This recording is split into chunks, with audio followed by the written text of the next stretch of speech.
Bienvenue sur cette nouvelle vidéo, ravi de vous retrouver, c'est Riquet, très content de vous retrouver en cette fin de semaine. On est le dimanche 20 novembre à l'heure où je vous parle et on va tout simplement faire le débrief de la semaine. Donc rapidement, pour ceux qui ne connaissent pas ce format, actuellement je suis en challenge top step, ça fait déjà un petit moment maintenant, voilà, donc on est dans le challenge, on est dans la phase 1 et l'objectif c'est de vous faire vivre cette aventure, voir un petit peu quel trade je prends, quelles sont les décisions. Je rappelle que sur mon Telegram, tous les jours, en plus des vidéos YouTube, je tiens le bilan de ce que je fais en scalping. Donc vous avez ma vidéo qui prépare les plans de la journée et systématiquement, post-session, je publie mes résultats, mes prises de décision, les trades que j'ai pris et ça vous permet de le suivre. Dans cette vidéo, l'objectif, quel est-il? C'est de faire un point sur la semaine, réanalyser un peu ce qu'on a fait, réanalyser le marché.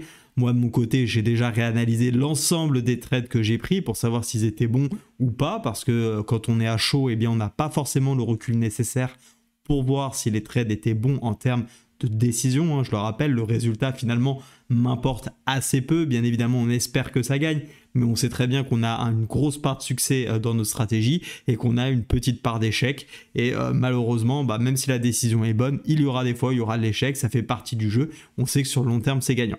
Alors, cette semaine, on a fait une semaine quasiment break-even. On a gagné exactement, pour tout vous dire, 77 $. Et j'ai trouvé bien évidemment dans cette semaine des points de satisfaction, des gros points de satisfaction et quelques points bien évidemment d'amélioration, Oui, alors je vais pas parler de regrets parce que je pense pas qu'il faut avoir des regrets dans le trading. Je pense que vaut mieux constater ce qui a été fait et en tirer des enseignements. Je pense que l'approche est mieux, donc ça sert à rien d'avoir des regrets. Et j'ai vu effectivement des choses à corriger, à améliorer, notamment sur la journée de mardi. Rapidement, donc qu'est-ce qui s'est passé cette semaine? Comme vous le voyez, donc je pars du 14 novembre, puisqu'on a commencé lundi. Donc lundi, 2 trades avec un BE plus un TP, donc une journée qui a plutôt bien commencé. On reviendra dessus. Mardi, 3 trades au total. Il y a eu un break-even et 2 stop-loss. Bon, du coup, marche arrière, on le voit bien.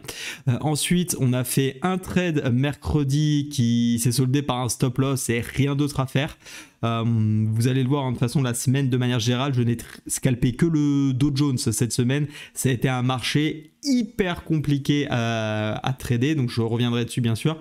Et très peu de décisions, et finalement, mercredi, pas plus de signal que ça. J'ai décidé d'arrêter la session à un moment où j'ai vu que de toute façon, il ne se passait rien. On est plus le stop-loss que j'ai pris, vous voyez, 32 secondes, le trade, il a duré.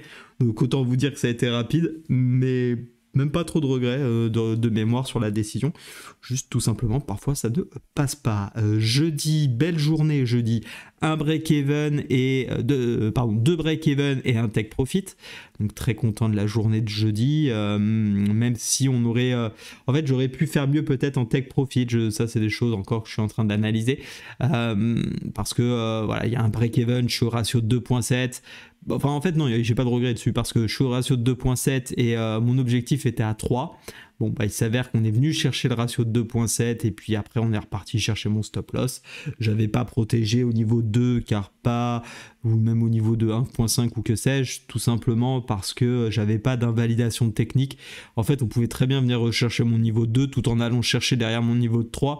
Et en fait, après, passer au niveau 2, bon, ok, ça sécurise des gains, mais c'était un petit peu joué à pile ou face. Est-ce qu'on fait finalement le ratio de 2 ou on fait le ratio de 3? J'ai préféré laisser le plan aller jusqu'au bout. Cette fois-ci, ça a fait break-even, ça fait partie du jeu. On a quand même réussi à sortir un joli TP. Et à vendredi, 3 trades, 2 break-even, un stop-loss, pas de décision, très compliqué.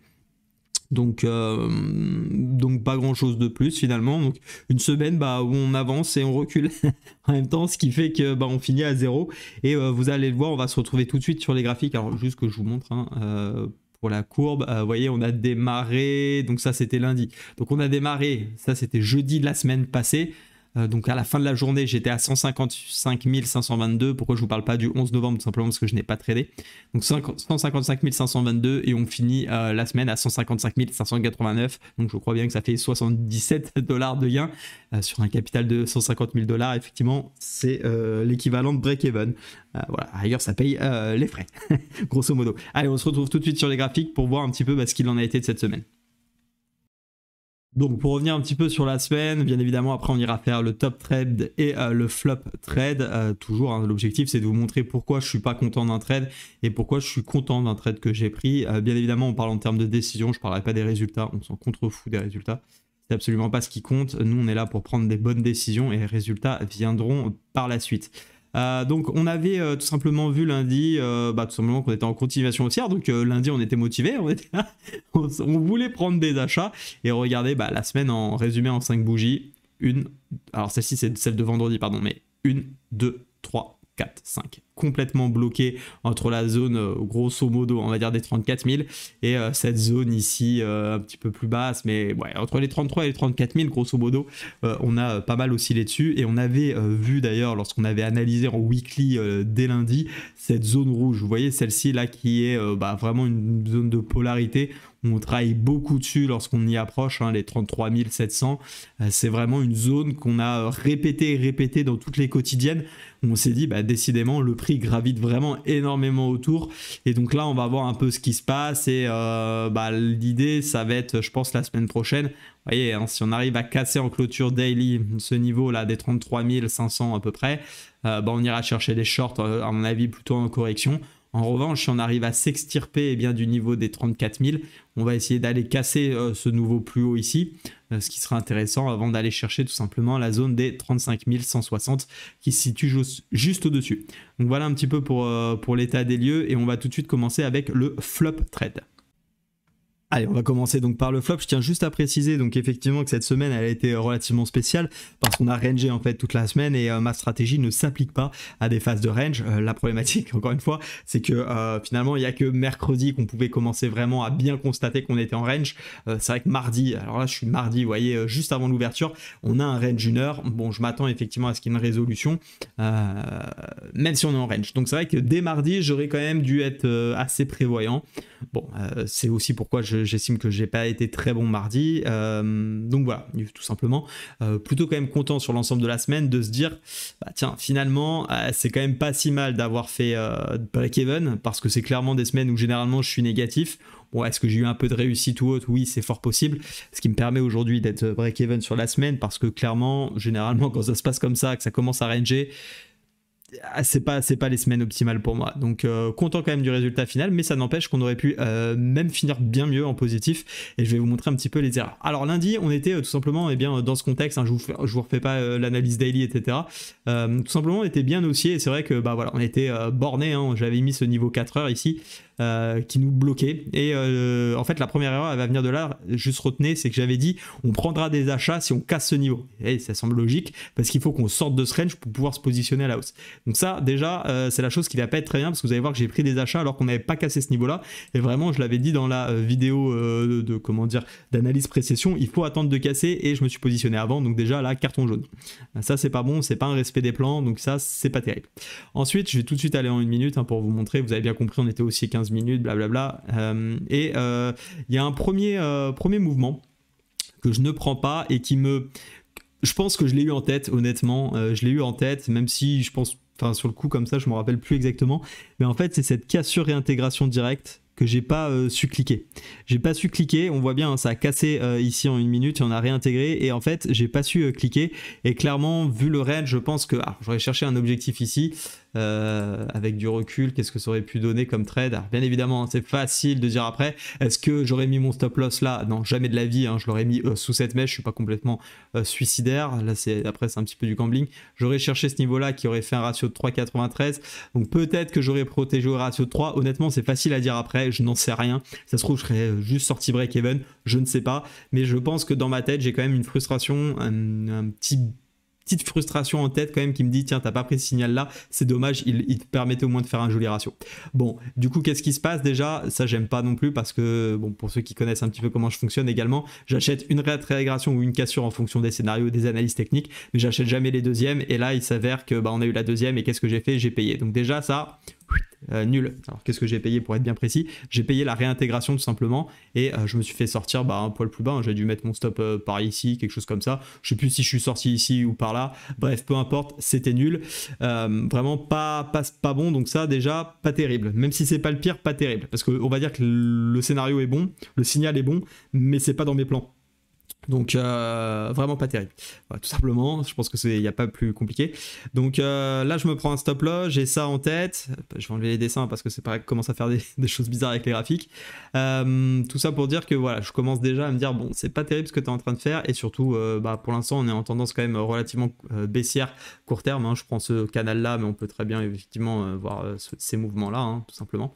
Donc continuer à chercher des achats dans un range où on sait qu'on a une résistance ici déjà, c'est peut-être pas le mieux. De toute façon, mes erreurs, je vous l'ai dit, il aurait fallu qu'on sorte tout simplement de cette zone, et avec l'OPR, j'aurais dû commencer à trader au-dessus ici, d'accord, au-dessus de cette zone-là. Bon, je l'ai pas fait, ça arrive, hein. Il y a des semaines où il y a des trades en tout cas où on n'a pas des bonnes décisions, ça fait partie du jeu. Et là, ça c'est vraiment la pire décision.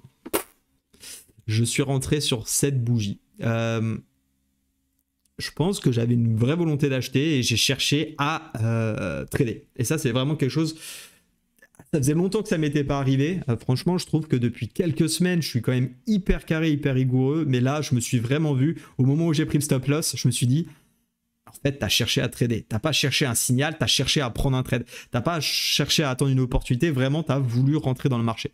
Et bah voilà, comme d'habitude, quand on cherche à trader alors qu'en fait, il n'y a pas de signal et que c'est en dehors de la stratégie, c'est pas compliqué. Je suis rentré ici, j'ai mis le stop loss là. Terminé, bonsoir. Voilà. Donc ça, à ne pas reproduire. Pourquoi j'ai pris ça? Je me suis dit, ça rebondit sur... Je me suis inventé une vie, hein, très clairement. J'ai cherché une raison de justifier mon trade, je pense, plus qu'autre chose. Au moment où j'ai cliqué, je sais, hein, j'ai dit, tiens, rebond sur la même 50, je prends. Mais en fait, on n'est pas dans une tendance haussière. Ça, c'est OK dans mes stratégies. Si on est en tendance haussière, c'est absolument pas le cas. Là, pour l'instant, on est en train de faire des plus... sur l'unité de temps que je trade, on est en mini-tendance baissière. Donc, prendre ça, c'était vraiment pas la bonne idée. En plus, on était bloqué potentiellement ici, bloqué potentiellement ici. Alors certes, avec un stop loss là pour aller chercher là, ça faisait un joli ratio, mais en fait le signal était pas bon. Donc pour moi, vraiment deux mauvais trades ici, surtout en dehors du plan de base. Voilà, donc vous savez tout, ça arrive, hein, comme quoi c'est bien de faire des plans, ça permet d'éviter les erreurs. Maintenant, il faut s'y tenir. C'est vrai que le fait de faire des plans m'a quand même permis d'éviter beaucoup d'erreurs. Je vois que là, j'en ai fait une. Ok, je note, j'accepte d'avoir fait une erreur, et puis juste la semaine prochaine... J'ai noté sur mon petit papier, la règle de la semaine prochaine, c'est s'en tenir au plan donné dans la vidéo précédente, tout simplement.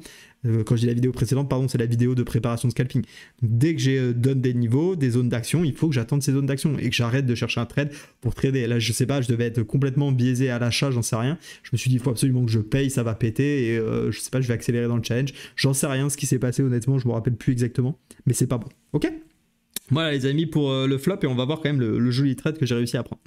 Alors concernant le top trade de la semaine, essayez de faire un petit exercice, tout simplement d'oublier tout ce qu'on vient de voir sur le daily et depuis mardi, parce que au moment où on est lundi, on n'a pas toutes ces informations bien évidemment. Et moi lundi, quand j'arrive devant mes écrans, c'est relativement simple. J'arrive, c'est très haussier, d'accord, donc je continue à vouloir chercher des achats, et je payerai n'importe quel signal que j'ai qui constituera un signal d'achat. Donc en une minute, si je vais sur directement l'unité de temps que j'ai, alors il y a juste une petite chose que je ne vous ai pas dit.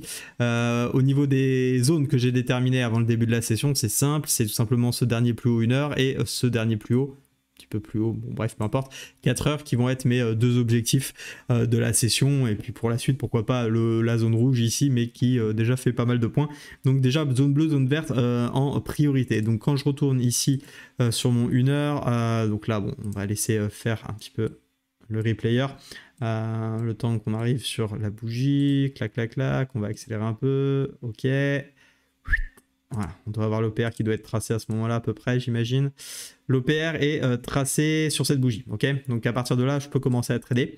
Tout simplement, je cherche des achats, d'accord. Je cherche vraiment quelque chose à faire au niveau des achats. Et vous allez voir toute la différence du trade.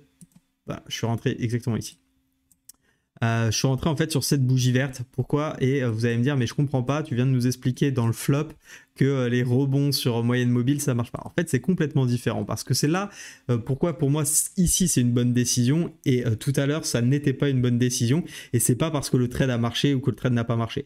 Ici c'est une bonne décision parce qu'un rebond sur la moyenne mobile 50 fait partie d'ailleurs de mes stratégies, mais également parce que tout simplement on est dans une tendance de fond qui est haussière, que ce soit en 1 heure, 4 heures, daily, 15 minutes, 5 minutes, bref, on a toutes les chances de continuer la hausse. Donc là j'ai des intérêts sur le moindre signal qui montre qu'on a une réaction sur une zone de prix pertinentes, donc je me sers moi de la moyenne 50 pour trader, et bien tout simplement c'est pourquoi j'ai décidé de trader. Alors que tout à l'heure, rappelez-vous, on n'était pas en tendance puisqu'on était en range, et donc c'est pour ça que j'ai estimé que c'était vraiment une très mauvaise décision, parce qu'en fait c'est pas un réel signal. Or là on me dit tout simplement on descend, on revient chercher la zone ici de la moyenne mobile 50, et qui plus est, ça on l'a pas vu, mais on est revenu en fait pullback grosso modo, ce plus haut ici de préséance. Bref, on tient ce plus haut là, on rebondit. Pour moi on a toutes les chances d'aller déjà d'une part chercher l'OPR qui me permettra de passer break-even, et d'autre part d'aller chercher premier réel objectif de prise de profit, la zone bleue, deuxième objectif de prise de profit, la zone verte. Alors je vais vous montrer ce qui s'est passé par la suite dans le trade. Voilà. Toc, je vais m'arrêter ici. Donc j'avais un ordre ici placé en vente pour prendre profit, et un deuxième ordre ici, j'avais 2 contrats pour prendre le reste du profit à ce niveau-là. Donc ici je suis exécuté d'un contrat, donc plutôt déjà content qu'on ait atteint le premier objectif, ça me permet d'encaisser en partie. Ensuite on arrive sur ce niveau et je vais vous montrer, donc ce qu'il faut retenir c'est qu'on bute sur la résistance avec un petit excès ici des bandes de Bollinger. On voit que derrière on réintègre les bandes de Bollinger, donc on a ici vraiment un signal qui nous dit attention, doji plus bougie qui confirme finalement le retournement, plus excès sur les bandes de Bollinger, plus sur zone de résistance. Ça fait quand même quelques signaux dans ma tête où je me dis va falloir quand même pas nécessairement laisser le break-even, parce que pour l'autre contrat dont l'objectif c'est d'aller chercher ici, je suis passé bien évidemment break-even une fois qu'on a été au contact de l'OPR. Ici, je me dis, pas terrible quand même ce signal, je vais regarder un petit peu ce qui se passe, et je vois que finalement l'OPR tient ici, pour l'instant il tient, et je me dis, c'est simple, je vais remonter tout simplement mon stop loss, donc qui est ici, vous l'avez compris puisque je suis break-even, je vais le remonter tout simplement légèrement en dessous la bougie qui a cassé l'OPR, en 1 minute. Alors je sais plus exactement si je l'ai mis là ou 2-3 points au-dessus, bref, grosso modo cette zone vous l'avez compris, je sais plus si j'ai pris cette bougie ou cette bougie pour protéger mon trade, voilà tout simplement. Et pourquoi? Parce que j'ai estimé que sur ce rebond ici on était en train de faire un plus haut, si on n'arrivait pas à aller rechercher cette zone là, c'est qu'a priori on n'avait plus assez de force pour pousser tout simplement ce mouvement haussier, et donc on aurait une petite correction. Et moi bien évidemment quand je suis là pour du 1 minute, je suis pas là pour tenir des trades des heures et des heures, je suis là pour encaisser aussi mes ratios. Là on avait fait le ratio de 3.4, ici ça faisait un peu moins de 2, donc le tout cumulé ça faisait 2 et quelques de ratio, ce qui est très bien. On est sorti d'ailleurs à peu près au ratio de 2 en cumulé, et je me suis fait sortir du coup ici, et je trouve que la gestion du trade ici était plutôt très bonne, plutôt très intéressante, en tout cas ça respecte bien mes stratégies, et on a pu encaisser un joli profit. Et après le marché, lui bon, il s'est remis à ranger, je crois même que la fin de session, si je dis pas de bêtises, est partie peut-être à la baisse, je ne sais même plus. De toute façon, je m'en fous. Une fois que moi je suis sorti ici, que ça parte à la hausse, tant mieux. Que ça parte à la baisse, tant mieux. Encore plus tant mieux, j'ai envie de dire, c'est-à-dire que j'avais raison. Et on voit ici, finalement, on est revenu tester la zone. Yes, finalement, ça rebégaye autour. Vous voyez, cette zone bleue, elle n'était pas ainsi. Enfin, on est venu chercher beaucoup plus tard. Mais bon, bien évidemment, si j'avais gardé mon trade, je me serais fait stopper. Donc, de toute façon, j'ai envie de dire, comme on l'a dit, tout ce mouvement-là, on s'en fout. C'est trop tard. Il y aurait eu plein d'autres signaux, des cassures de MM50. Là, il y en avait à gogo. On avait plein de belles choses à faire vraiment sur ce trade. Vous voyez l'importance de trader la tendance. Vraiment, lundi, il y avait plein de choses à faire. Moi, je me suis arrêté, j'ai pris mes profits, j'ai fait autre chose quand j'ai vu que ça corrigeait, en fait, quand ça commençait à partir vers le bas ici. J'ai dit ok. D'ailleurs, regardez l'importance de la zone rouge weekly qu'on avait vu, petit excès, on rebondit dessus. Ceux qui ont payé cette zone, félicitations, parce qu'à mon avis, vous êtes gavés. Enfin, les zones sont vraiment très importantes, couplées à des signaux, c'est vraiment le top. Bon, pour le coup, là, j'avais pas réellement de signal sur cette zone, mais très intéressant. En tout cas, ce petit trade. Voilà pour la vidéo hebdo. Dites-moi ce qu'il en est en commentaire concernant votre semaine. C'est des semaines qui sont généralement pas évidentes. Je pense que vous tradez tous beaucoup en tendance aussi. Donc forcément, quand on a ces niveaux... en fait, on peut très bien être vendeur comme acheteur. Ici, on est sur des résistances, on est dans un range. Moi, je préfère quand même être acheteur parce que dans le fond, on était quand même plutôt haussier. Maintenant, ça peut être aussi le retournement, et puis le moment où c'est le retournement, c'est sûr on perdra. Par contre, quand on sera dans le sens de la tendance, on le sait qu'on va gagner plutôt pas mal. Donc voilà, je sais pas ce qu'il en a été vous de votre côté les amis, dites-moi un petit peu quel est le programme pour la semaine prochaine. On se retrouve bien évidemment demain pour la vidéo crypto, l'hebdo crypto, très importante. Comme tous les lundis, et mardi le forex, mercredi les actions qui a beaucoup plu a priori, jeudi un tuto, et vendredi peut-être une vidéo de manière assez générale sur les forces dépendant les décisions qu'on a prises. J'avais donné 2 trades, d'ailleurs j'en profite de cette vidéo, j'avais donné l'AUD-USD que je trouvais très intéressant. Bon, je me suis fait stop loss C'est mes règles, on va dire. Je me suis fait stop loss vraiment sur la mèche. En fait, j'ai donné le signal pour vous refaire un petit peu le trade. Ça peut vous permettre aussi d'avoir une autre idée. Vous voyez, on avait une oblique, on est baissier, pardon. On était baissier sur ce marché de la UD-USD. Et je cherchais tout simplement dans la zone bleue un petit signal. En 4 heures et 1 heure, je vais directement aller en 1 heure. Mais en fait, j'ai vu ici que ça merguezait, que ça avait du mal à passer et on a validé le double top. De fait, quand on a eu ici cette cassure, ici j'ai positionné mon ordre sur le pullback. En plus, ici, magnifique entrée. On a le signal derrière qui fait que on casse les moyennes mobiles 50. J'ai donc laissé le trade et je suis remonté. Une fois qu'on était ici, il y avait la news jeudi à 15 h. J'ai dit je passe break-even. Et en fait, je me suis vraiment fait sortir, mais au point près. Je suis allé voir sur ma plateforme, au point près sur ça. Voilà. Ce petit bout là, c'est ce qui m'a sorti. Est-ce que je suis frustré? Jamais très agréable de se faire stopper pour un point. Maintenant, ça se trouve, ça va faire ça, puis ça.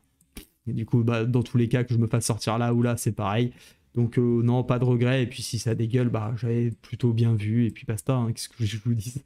C'est comme ça, le trading, ça fait partie du jeu. Et on a toujours le trade, si je dis pas de bêtises, sur Ethereum. Oh,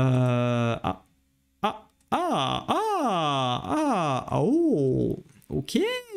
On m'avait pas dit. Je vous dis, moi je regarde pas les graphiques le week-end, donc bon cool. Plutôt sympa ce trade. Alors, qu'est-ce qu'il en est? Comme je le disais sur Ethereum, rapide, je reviendrai dessus dans la vidéo de demain.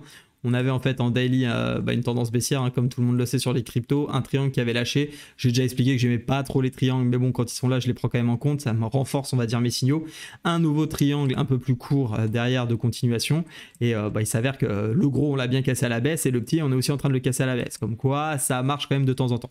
Ce qui m'intéressait, c'était quoi? C'était d'essayer d'acheter également, une fois qu'on casse ce triangle et qu'on casse ce niveau-là et qu'on casse également le gros support, la grosse zone bleue qu'on avait là, de prendre un short. Et donc on est rentré sur un pullback, hein. J'avais annoncé 1209, pardon, je confonds avec le Nasdaq, 1209 l'entrée avec un stop loss par ici pour aller viser tout simplement cette zone rouge. Bon là on a depuis qu'on est dans le trade en fait ça range et je viens de m'apercevoir qu'on a eu un joli petit excès qui est venu casser la zone, casser le dernier plus bas en clôture.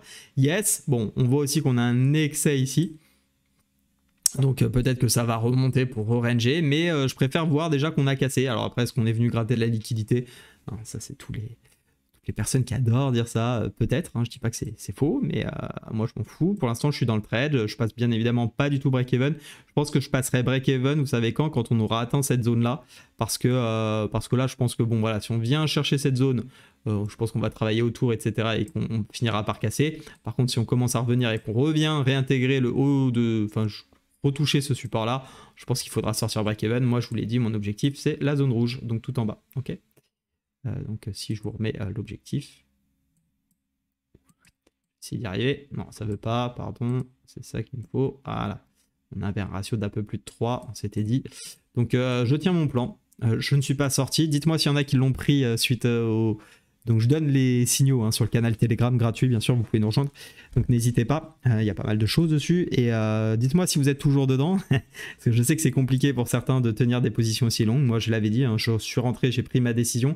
Je ne changerai pas, hein, tant que soit on n'est pas venu chercher mon stop loss, soit qu'on n'est pas venu chercher mon take profit. Et comme je l'ai dit, j'aurai un management trade, je pense, autour de cette zone-là. J'aimerais bien que ça lâche définitivement cette zone, pour qu'on aille vraiment chercher plus bas. Je suis assez confiant. Sur le trade, donc cool en tout cas qu'on ait cassé cette zone.